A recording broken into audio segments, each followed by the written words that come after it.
नमस्कार बालमित्रांनो. आज चैत्र शुद्ध सप्तमी म्हणजेच रामरक्षा पठणाचा हा 7वा दिवस. श्रीरामाच्या आशीर्वादाचे कवच आपल्या भोवती असावे म्हणून श्री रामरक्षा पुरश्चरण करतात. हे आता तुम्हाला माहितीच आहे. रामरक्षा हे असे स्तोत्र आहे की ज्याचे पठण आपण कुठेही आणि कधीही करू शकतो. तसेच यामुळे आपले उच्चार स्पष्ट होतात, वाणी शुद्ध होते आणि जर अभ्यासात लक्ष लागत नसेल किंवा एखाद्या वेळी काही गोष्टींचे भय वाटत असेल तर याच्या पठणाने आपल्याला नक्कीच सकारात्मक परिणाम जाणवतात. तर मुलांनो, तुम्ही याचे पठण आता तर करतातच, पण नियमित करायचे आहे. चला तर मग आता पुरश्चरणाला सुरुवात करण्यापूर्वी तुम्ही छान खाली बसून मांडी घालायची आहे, डोळे बंद करायचे आहेत आणि एकाग्र चित्ताने रामरक्षा स्तोत्र म्हणायचे आहे. श्री गणेशाय नमः. अस्य श्रीरामरक्षा स्तोत्रमन्त्रस्य बुधकौशिक ऋषिः श्री सीतारामचन्द्रो देवता अनुष्टुप्छन्दः सीताशक्तिः श्रीमद्हनुमानकीलकं श्रीरामचन्द्रप्रीत्यर्थे जपेद्विनियोगः. अथ ध्यानं ध्यायेदाजानुबाहुं धृतशरधनुष्यं बद्धपद्मासनस्थं पीतं वासोऽवसानं नवकमलदलस्पर्धिनेत्रं प्रसन्नं वामां कारूढसीता मुखकमलमिलल्लोचनं नीरदाभं नानालङ्कारदीप्तं दधतमुर्जटा मण्डनं रामचन्द्रम् इति ध्यानम्. चरितं रघुनाथस्य शतकोटिप्रविस्तरम् एकैकमक्षरं पुंसां महापातकनाशनं ध्यात्वा नीलोत्पलश्यामं रामं राजीवलोचनं जानकीलक्ष्मणोपेतं जटामुकुटमण्डितं सासीतूणधनुर्बाणं पाणिन्नक्तं चरान्तकं स्वलीलया जगत्रातुर्माविर्भूतमजं विभुं रामरक्षां पठेत् प्राज्ञा पापघ्निं सर्वकामदां शिरो मे राघवः पातु भालं दशरथात्मजा कौसल्यो दृशो पातु विश्वामित्रप्रियश्रुतिः घ्राणं पातु मखत्राता मुखं सौमित्रिवत्सलः जिह्वाविद्यानिधिः पातु कण्ठं भरतवन्दितः स्कन्धो दिव्यायुधः पातु भुजौ भग्नेशकार्मुकः करो सीतापतिः पातु हृदयं जामजग्नजित् मध्यं पातु खरध्वंसी नाभिं जाम्बवदाश्रयः सुग्रीवेशः कटिः पातु सक्थिनी हनुमत्प्रभु ऊरुरघुत्तमः पातु रक्षः कुलविनाशकृत् जानुनी सेतुकृतः पातु जङ्घे दशमुखान्तकः पादौ विभीषणश्रीद पातु रामोऽखिलं वपुः एतां रामबलोपेतां रक्षां यः सुकृती पठेत् सचिरायुः सुखी पुत्री विजयी विनयी भवेत् पातालभूतलव्योम चारिण छद्मचारिणः न द्रष्टुमपि शक्तास्ते रक्षितं रामनामभिः रामेति रामभद्रेति रामचन्द्रेति वा स्मरन् नरो न लिप्यते पापैर्भुक्तिं मुक्तिं च विन्दति जगज्जैत्रेकमन्त्रेण रामनाम्नाभिरक्षितं यः कण्ठे धारे तस्य करस्था सर्वसिद्धया वज्रपञ्जरनामेदं यो रामकवचं स्मरेत् अव्याहताज्ञः सर्वत्र लभते जयमङ्गलम् आदिष्ठवान् यथा स्वप्ने राम रक्षामि मां हरा तथा लिखितवान् प्रातः प्रबुद्धो बुधकौशिकः आरामकल्पवृक्षाणां विरामः सकलां पदाम् अभिरामः श्रीलोकानां श्रीमानसनः प्रभु तरुणो रूपसम्पन्नो सुकुमारो महाबलो पुण्डरीकविशालाक्षो क्षीरकृष्णाजिनाम्बरो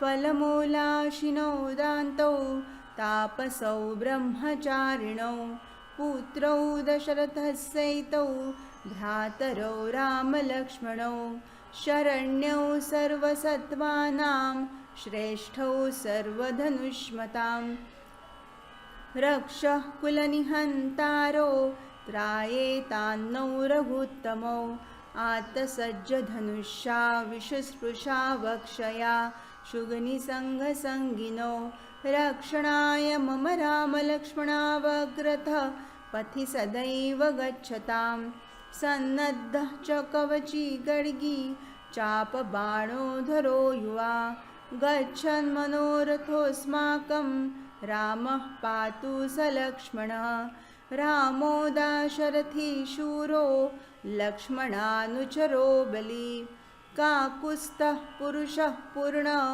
कौसल्येयो रघुत्तमः वेदान्तो वेद्यो यज्ञेश पुराणपुरुषोत्तमः जानकीवल्लभः श्रीमान् अप्रमेयपराक्रमः इत्येतानि जपेन्नित्यं मद्भक्तः श्रद्धयान्वितः अश्वमेधादिकं पुण्यं सम्प्राप्नोति न संशयः रामं दुर्वादलश्यामं पद्माक्षं पीतवाससं सुवन्तिनामभिर्दैवैर्न ते संसारिणो नरः रामं लक्ष्मणपूर्वजं रघुवरं सीतापतिं सुन्दरं काकुत्स्थं करुणार्णवं गुणनिधिं विप्रप्रियं धार्मिकं राजेन्द्रं सत्यसन्धं दशरथदयनं श्यामलं शान्तमूर्तिं वन्दे लोकाभिरामं रघुकुलतिलकं राघवं रावणारिं रामाय रामभद्राय रामचन्द्राय वेधसे रघुनाथाय नाथाय सीतायाः पतये नमः। श्रीराम राम रघुनन्दन राम राम श्रीराम राम भरताग्रज राम राम श्रीराम राम रणकर्कश राम राम श्रीराम राम शरणं भव राम राम श्रीरामचन्द्रचरणो मनसा स्मरामि श्रीरामचन्द्रचरणो वचसा गृह्णामि श्रीरामचन्द्रचरणो शिरसा नमामि श्रीरामचन्द्रचरणो शरणं प्रपद्ये माता रामो मत्पिता रामचन्द्रः स्वामी रामो मत्सखा रामचन्द्रः सर्वस्वं मे रामचन्द्रो दयालुर्नान्यं जाने नैव जाने न जाने दक्षिणे लक्ष्मणो यस्य वामे तु जनकात्मजा पुरतो मारुतिर्यस्य तं वन्दे रघुनन्दनं लोकाभिरामं रणरङ्गधीरं राजीवनेत्रं रघुवंशनाथं कारुण्यरूपं करुणाकरन्तं श्रीरामचन्द्रं शरणं प्रपद्ये मनोजवं मारुततुल्यवेगं जितेन्द्रियं बुद्धिमतां वरिष्ठं वातात्मजं वानरयूथमुख्यं श्रीरामदूतं शरणं प्रपद्ये। कूजन्तं राम रामेति मधुरं मधुराक्षरम् आरुह्य कविताशाखां वन्दे वाल्मीकिकोकिलम्। आपदापहर्तारं दातारं सर्वसम्पदां लोकाभिरामं श्रीरामं भूयो भूयो नमाम्यहं। भर्जनं भवबीजानाम् अर्जनं सुखसम्पदां तर्जनं यमदूतानां राम रामेति गर्जनं। रामो राज्यमणि सदा विजयते रामं रमेशं भजे। रामेणाभिहता निशाचरचमू रामाय तस्मै नमः। रामान्नास्ति परायणं परतरं रामस्य दासोऽस्म्यहं। रामे चित्तलयः सदा भवतु मे भो राम मामुद्धर। राम रामेति रामेति रमे रामे मनोरमे सहस्रनाम तत्तुल्यं रामनाम वरानने।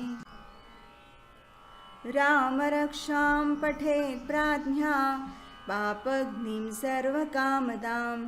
शिरो मे राघवः पातु भालं दशरथात्मजा। कौसल्यो दृशो पातु विश्वामित्रप्रियश्रुतिः। घ्राणं पातु मखत्राता मुखं सौमित्रिवत्सलः। जिह्वा विद्यानिधिः पातु कण्ठं भरतवन्दितः। स्कन्धो दिव्यायुधः पातु भुजौ भग्नेशकार्मुकः। करौ सीतापतिः पातु हृदयं जामजज्ञजित्। मध्यं पातु खरध्वंसी नाभिं जाम्बवदाश्रयः। सुग्रीवेशः कटिः पातु सक्थिनी हनुमत्प्रभु। ऊरुरघुत्तमः पातु रक्षः कुलविनाशकृत्। जानुनी सेतुकृतः पातु जङ्घे दशमुखान्तकः। पादौ विभीषणः श्रीदः पातु रामोऽखिलं वपुः। एतां रामबलोपेतां रक्षां यः सुकृती पठेत् सचिरायुः सुखी पुत्री विजयी विनयी भवेत्। रामरक्षां पठेत् प्राज्ञा पापग्निं सर्वकामदां। शिरो मे राघवः पातु भालं दशरथात्मजा। कौसल्यो दृशो पातु विश्वामित्रप्रियश्रुतिः। घ्राणं पातु मखत्राता मुखं सौमित्रिवत्सलः। जिह्वा विद्यानिधिः पातु कण्ठं भरतवन्दितः। स्कन्धो दिव्यायुधः पातु भुजौ भग्नेशकार्मुकः। करौ सीतापतिः पातु हृदयं जामजज्ञजित्। मध्यं पातु खरध्वंसी नाभिं जाम्बवदाश्रयः। सुग्रीवेशः कटिः पातु सक्थिनी हनुमत्प्रभु। ऊरुरघुत्तमः पातु रक्षः कुलविनाशकृत्। जानुनी सेतुकृतः पातु जङ्घे दशमुखान्तकः। पादौ विभीषणः श्रीदः पातु रामोऽखिलं वपुः। एतां रामबलोपेतां रक्षां यः सुकृती पठेत् सचिरायुः सुखी पुत्री विजयी विनयी भवेत्। रामरक्षां पठेत् प्राज्ञा पापग्निं सर्वकामदां। शिरो मे राघवः पातु भालं दशरथात्मजा। कौसल्यो दृशो पातु विश्वामित्रप्रियश्रुतिः। घ्राणं पातु मखत्राता मुखं सौमित्रिवत्सलः। जिह्वा विद्यानिधिः पातु कण्ठं भरतवन्दितः। स्कन्धो दिव्यायुधः पातु भुजौ भग्नेशकार्मुकः करो सीतापतिः पातु हृदयं जामजज्ञजित् मध्यं पातु खरध्वंसी नाभिं जाम्बवदाश्रयः सुग्रीवेशः कटिः पातु सक्थिनी हनुमत्प्रभु उरुरघुत्तमः पातु रक्षः कुलविनाशकृत् जानुनी सेतुकृतः पातु जङ्घे दशमुखान्तकः पादौ विभीषणश्रीद पातु रामोऽखिलं वपुः एतां रामबलोपेतां रक्षां यः सुकृती पठेत् सचिरायुः सुखी पुत्री विजयी विनयी भवेत्। रामरक्षां पठेत् प्राज्ञः पापग्निं सर्वकामदां शिरो मे राघवः पातु भालं दशरथात्मजः कौसल्येयो दृशो पातु विश्वामित्रप्रियश्रुतिः घ्राणं पातु मखत्राता मुखं सौमित्रिवत्सलः जिह्वा विद्यानिधिः पातु कण्ठं भरतवन्दितः स्कन्धो दिव्यायुधः पातु भुजौ भग्नेशकार्मुकः करो सीतापतिः पातु हृदयं जामजज्ञजित् मध्यं पातु खरध्वंसी नाभिं जाम्बवदाश्रयः सुग्रीवेशः कटिः पातु सक्थिनी हनुमत्प्रभु ऊरुरघुत्तमः पातु रक्षः कुलविनाशकृत् जानुनी सेतुकृतः पातु जङ्घे दशमुखान्तकः पादौ विभीषणश्रीदः पातु रामोऽखिलं वपुः एतां रामबलोपेतां रक्षां यः सुकृती पठेत् सचिरायुः सुखी पुत्री विजयी विनयी भवेत्। रामरक्षां पठेत् प्राज्ञः पापग्निं सर्वकामदां शिरो मे राघवः पातु भालं दशरथात्मजः कौसल्येयो दृशो पातु विश्वामित्रप्रियश्रुतिः घ्राणं पातु मखत्राता मुखं सौमित्रिवत्सलः जिह्वा विद्यानिधिः पातु कण्ठं भरतवन्दितः स्कन्धो दिव्यायुधः पातु भुजौ भग्नेशकार्मुकः करो सीतापतिः पातु हृदयं जामजज्ञजित् मध्यं पातु खरध्वंसी नाभिं जाम्बवदाश्रयः सुग्रीवेशः कटिः पातु सक्थिनी हनुमत्प्रभु ऊरुरघुत्तमः पातु रक्षः कुलविनाशकृत् जानुनी सेतुकृतः पातु जङ्घे दशमुखान्तकः पादौ विभीषणश्रीदः पातु रामोऽखिलं वपुः एतां रामबलोपेतां रक्षां यः सुकृती पठेत् सचिरायुः सुखी पुत्री विजयी विनयी भवेत्।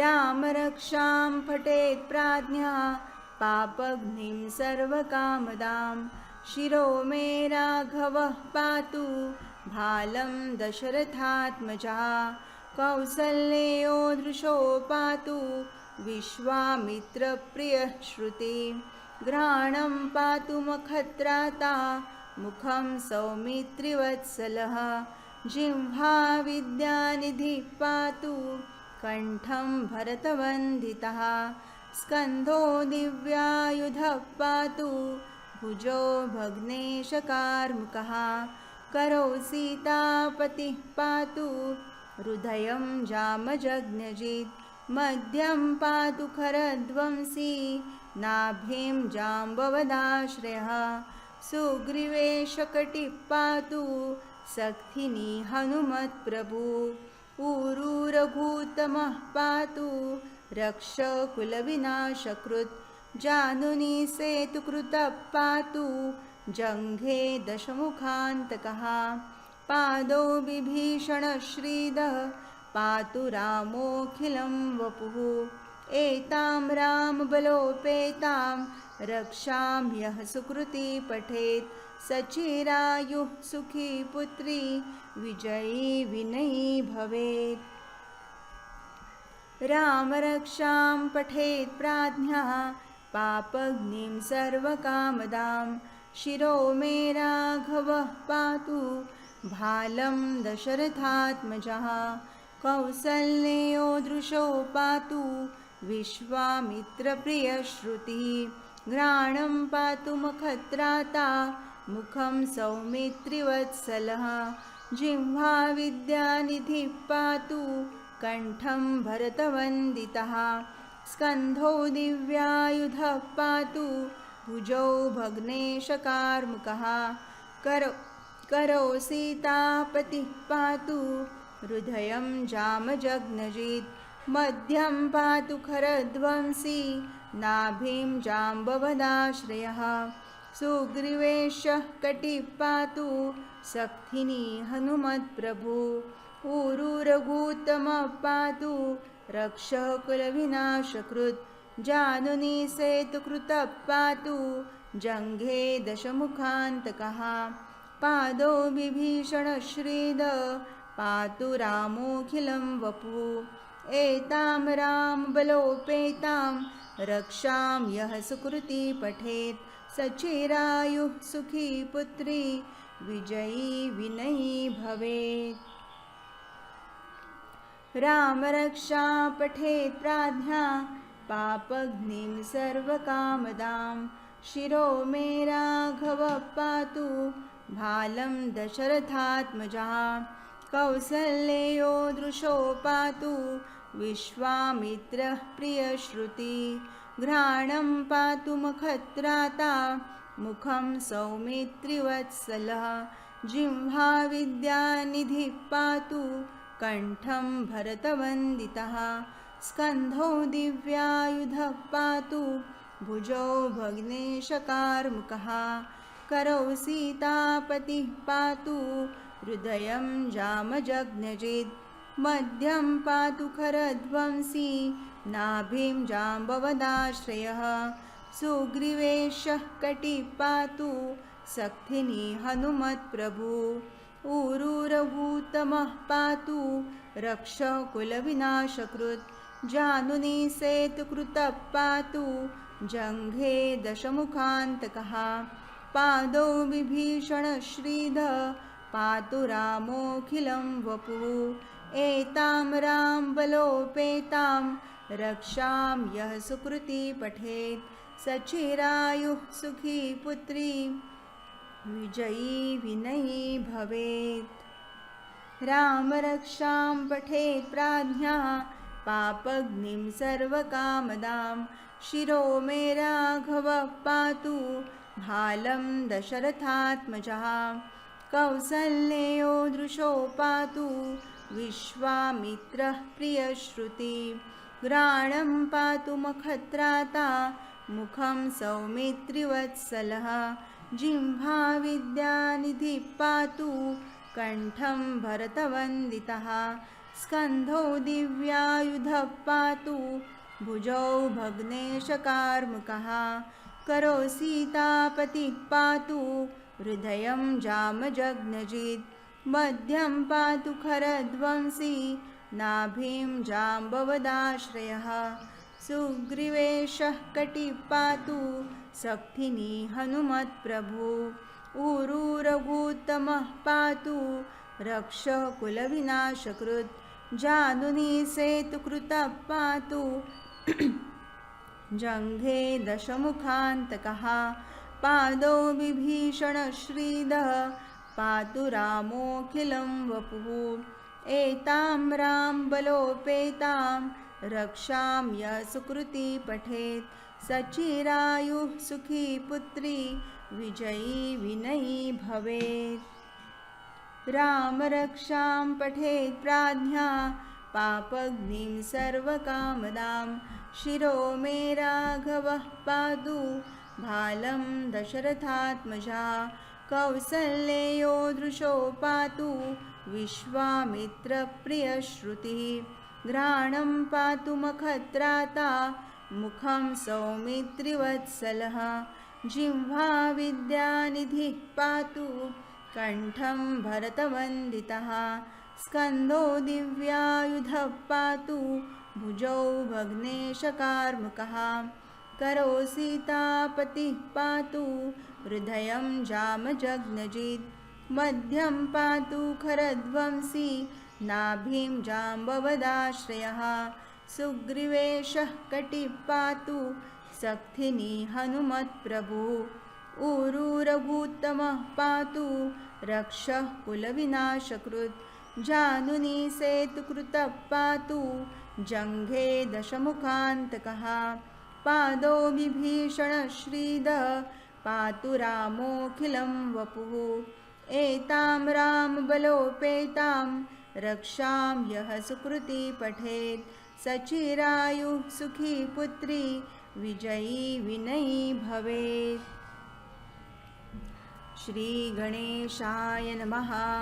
अस्य श्रीरामरक्षास्तोत्रमन्त्रस्य बुधकौशिकऋषिः श्रीसीतारामचन्द्रो देवता अनुष्टुप्छन्दः सीताशक्तिः श्रीमद्हनुमानकीलकं श्रीरामचन्द्रप्रीत्यर्थे जपे विनियोगः। अथ ध्यानं ध्यायेदाजानुबाहुं धृतशरधनुष्यं बद्धपद्मासनस्थं पीतं वासोऽवसानं नवकमलदलस्पर्धिनेत्रं प्रसन्नं वामां कारूढसीता मुखकमलमिलल्लोचनं नीरदाभं नानालङ्कारदीप्तं दधतमुरुजटां मण्डनं रामचन्द्रम् इति ध्यानम्।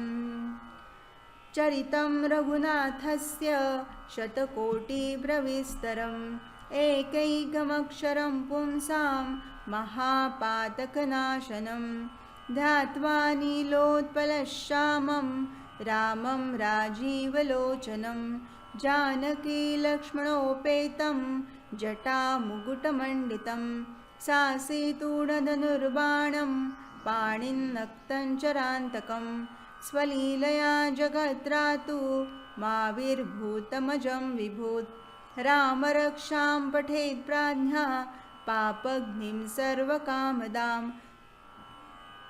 शिरो मे राघवः पातु भालं दशरथात्मजः कौसल्येयो दृशो पातु विश्वामित्रप्रियश्रुति घ्राणं पातु मखत्राता मुखं सौमित्रिवत्सलः जिह्वा विद्यानिधिः पातु कण्ठं भरतवन्दितः स्कन्धो दिव्यायुधः पातु भुजौ भग्नेशकार्मुकः करो सीतापतिः पातु हृदयं जामजग्नजित् मध्यं पातु खरध्वंसी नाभिं जाम्बवदाश्रयः सुग्रीवेशकटिः पातु सक्थिनी हनुमत्प्रभुः ऊरूरभूत्तमः पातु रक्षः कुलविनाशकृत् जानुनी सेतुकृतः पातु जङ्घे दशमुखान्तकः पादो विभीषणश्रीदः पातु रामोऽखिलं वपुः एतां रामबलोपेतां रक्षां यः सुकृती पठेत् सचिरायुः सुखी पुत्री विजयी विनयी भवेत्।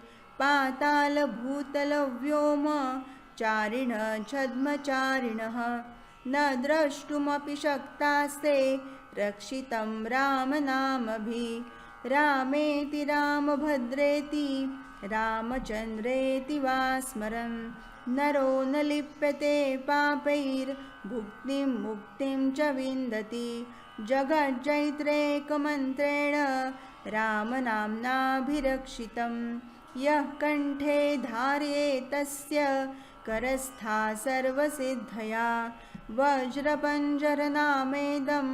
यो रामकवचं स्मरेत् अव्याहताद्नः सर्वत्र लभते जयमङ्गलम् आदिष्ठवान् यथा स्वप्ने राम रक्षामि मां हरा तथा लिखितवान् प्रातः प्रबुद्धो बुधकौशिकः आरामकल्पवृक्षाणां विरामः सकलां पदाम् अभिरामः श्रीलोकानां रामः श्रीमानसनः प्रभु तरुणो रूपसम्पन्नो सुकुमारो महाबलो पुण्डरीकविशालाक्षो चिरकृष्णाजिनाम्बरो फलमूलाशिनो दान्तो तापसो ब्रह्मचारिणो पुत्रौ दशरथस्यैतौ भ्रातरो रामलक्ष्मणौ शरण्यौ सर्वसत्त्वानां श्रेष्ठौ सर्वधनुष्मतां रक्षः कुलनिहन्तारो त्रायेतान्नो रघुत्तमो आत्तसज्जधनुषा विषस्पृशा वक्षया शुगनिसङ्गसङ्गिनो रक्षणाय मम रामलक्ष्मणावग्रथ पथि सदैव गच्छतां सन्नद्धगवची खड्गी चापबाणोधरो युवा गच्छन्मनोरथोऽस्माकं रामः पातु स लक्ष्मणः रामो दाशरथी शूरो लक्ष्मणानुचरो बली काकुत्स्थः पुरुषः पूर्णः कौसल्येयो रघुत्तमः वेदान्तो वेद्यो यज्ञेशः पुराणपुरुषोत्तमः जानकीवल्लभः श्रीमान् प्रमेयपराक्रमः इत्येतानि जपे नित्यं मद्भक्तं श्रद्धयान्वितः अश्वमेधादिकं पुण्यं सम्प्राप्नोति न संशयः रामं दुर्वादलश्यामं पद्माक्षं पीतवाससं सुवन्तिनामभिर्दैवैर्नते संसारिणो नरः रामं लक्ष्मणपूर्वजं रघुवरं सीतापतिं सुन्दरं काकुत्स्थं करुणार्णवं गुणनिधिं विप्रप्रियं धार्मिकं राजेन्द्रं सत्यसन्धं दशरथतनयं श्यामलं शान्तमूर्तिं वन्दे लोकाभिरामं रघुकुलतिलकं राघवं रावणारिं रामाय रामभद्राय रामचन्द्राय वेधसे रघुनाथाय नाथाय सीतायाः पतये नमः श्रीराम राम रघुनन्दन राम राम श्रीराम राम भरताग्रज राम राम श्रीराम राम रणकर्कश राम राम श्रीराम राम शरणं भव राम राम श्रीरामचन्द्रचरणो मनसा स्मरामि श्रीरामचन्द्रचरणो वचसा गृह्णामि श्रीरामचन्द्रचरणो शिरसा नमामि श्रीरामचन्द्रचरणो शरणं प्रपद्ये माता रामो मत्पिता रामचन्द्रा स्वामी रामो मत्सखा रामचन्द्रा सर्वस्वं मे रामचन्द्रो दयालुर्नान्यं जाने नैव जाने न जाने दक्षिणे लक्ष्मणो यस्य वामे तु जनकात्मजा पुरतो मारुतिर्यस्य तं वन्दे रघुनन्दनं लोकाभिरामं रणरङ्गधीरं राजीवनेत्रं रघुवंशनाथं कारुण्यरूपं करुणाकरन्तं श्रीरामचन्द्रं शरणं प्रपद्ये मनोजवं मारुततुल्यवेगं जितेन्द्रियं बुद्धिमतां वरिष्ठं वातात्मजं वानरयूथमुख्यं श्रीरामदूतं शरणं प्रपद्ये पूजन्तं राम रामेति मधुरं मधुराक्षरम् आरुह्य कविताशाखां वन्दे वाल्मीकिकोकिलम् आपदामहर्तारं दातारं सर्वसम्पदां लोकाभिरामं श्रीरामं भूयो भूयो नमाम्यहं भर्जनं भवबीजानाम् अर्जनं सुखसम्पदां तर्जनं यमदूतानां राम रामेति गर्जनम् रामो राज्यमणि सदा विजयते रामं रमेशं भजे रामेणाभिहता निशाचरचमो रामाय तस्मै नमः रामान्नास्ति परायणं परतरं रामः सदा सोऽस्म्यहं रामे चित्तलयः सदा भवतु मे भो राम मामुद्धर राम रामेति रामेति रमे रामे मनोरमे सहस्रनाम तत्तुल्यं रामनामवरानने इति श्री बुधकौशिकविरचितं श्रीरामरक्षास्तोत्रं सम्पूर्णं श्रीसीतारामचन्द्रार्पणमस्तु।